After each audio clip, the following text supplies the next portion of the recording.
Hello, y'all. I want to answer Greg's question today. Greg wrote to me because he's having very little ejaculate when he orgasms. He asked his doctor about this, and his doctor turned red, said, oh, he'd give him a referral. And then, of course, Greg never heard from the doctor again, and the doctor never mentioned it again. So I wish I could say I was surprised, but I'm not. The fact is, doctors don't get much education actually in sexual health, and they carry their own shame, whatever, embarrassment. It's crazy, but it's true. So that's why I'm here. I'm Beth Darling, your sexy genius, founder of sexyedschool.com. My journey was from a divorce lawyer to teaching people now how to love well and how to understand what's going on with our bodies, why things happen the way that they do. And amongst that, all right, let's talk about why. Why is Greg having so little ejaculate? All right, so the first thing is he did mention he'd had a vasectomy. So let's be clear, when it comes to ejaculate, and ejaculate is I affectionately call it spooge, the stuff that comes out from a man's cock when he orgasms.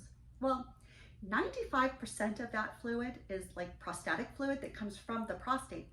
5% of that is sperm that comes from the testicles, all right? The testicles send the sperm to the prostate kind of mixes everything up, and it's the prostate that is responsible during sexual arousal for getting everything, pumping things up, getting it into the urethra, and then with orgasm, contracting so hard that it shoots all the spooge out of the cock. Whoa, all right, quite a visual there, right? I don't know how to talk without my hands, but okay, so Greg had a vasectomy, so clearly we know that there's gonna be about 5% less right off the get-go because there's not gonna be sperm. Please, no sperm. Okay, but then why would there still be less prostatic fluid, less spooge? All right, well, there are several different reasons for this possibly. The first one is that as we age, just like my skin gets drier, so we get more wrinkles and stuff, well, our bodies dry out a little bit. So it is absolutely totally common and predictable and expected that as a man ages, that his prostate is gonna create less fluid. Just is, all right? So that can be one cause of it. It could be that his hormones are low. So getting your levels checked, the androgen, the testosterone, getting that checked, definitely that's an easy, quick fix, and your doctor should be able to see a little bit if there's something going on there. But then the other thing is sometimes the prostate, like our eyes, get basically fat and lazy.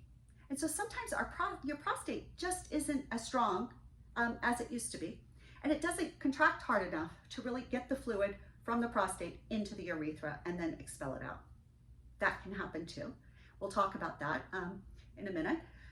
Then the other possibility is that the prostate is working hard, getting fluid into the urethra, but instead of shooting it outwards, it's actually sending it back up that urethra, right? The urethra is the tube that goes from your bladder out to your cock, and it takes urine out, takes spooge out.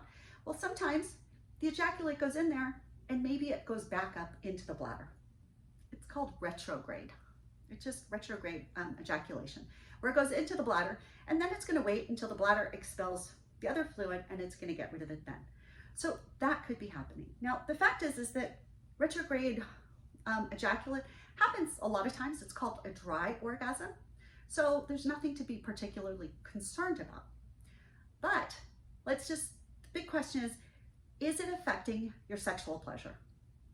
Okay.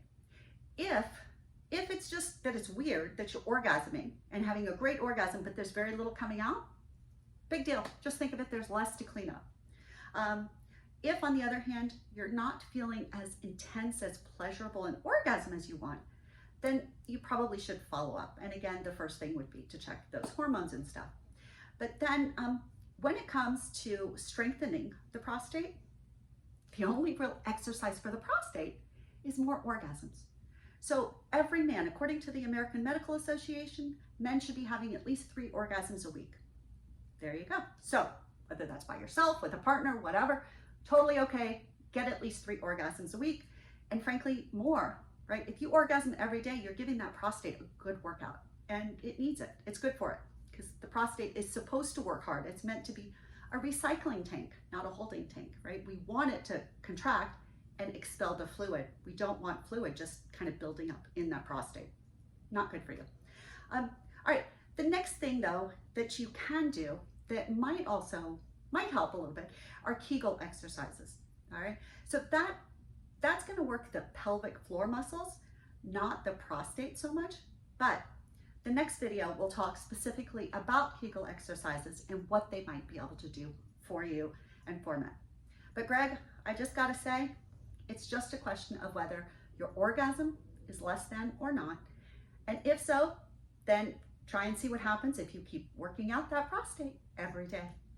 Just, hey, just say, Beth, darling, recommended, right? She gave me a prescription for 1 orgasm a day, and see if that can make the doctor stay away. Thank you all so much. I'm Beth Darling, your sexy genius. Please like and subscribe this video, subscribe to this channel, and go to sexyedschool.com.